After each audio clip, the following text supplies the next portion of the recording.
akala ko ay para sa'kin ka.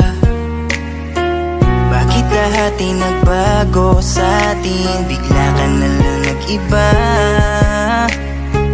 Tila ba di na ikaw yung nakilala ko noon, na naglalambing sa tuwing ako'y nagtatampo?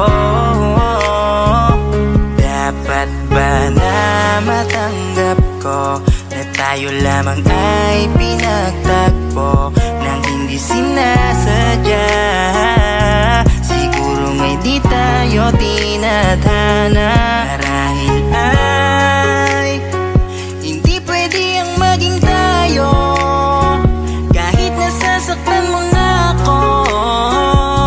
Ang iisipin ko na lamang ay marahil di tayo ang para sa isa't isa. Siguro hanggang doon na lang talaga tayo. Lahat ay aral lang sa buhay ko, pero kahit na ganon pa man, maaalala mo pa rin na minsan may ako na dumating sa'yo, na kahit na pinagtagpo lang, pero di tinadhana. Bakit ka ba dumating? Bakit mo ba ako inibig? Kung lalayuan mo lang din sa huli, bakit mo pa ako pinilit?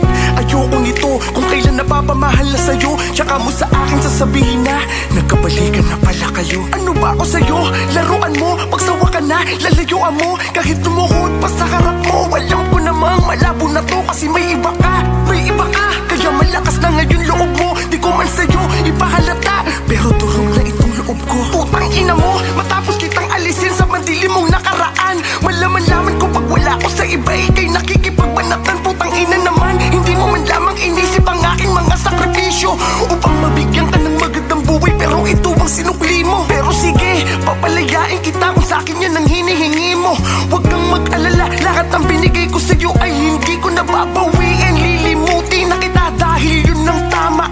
Marahil ay pinagtagpo lang tayo, pero hindi tayo tinadhana. Marahil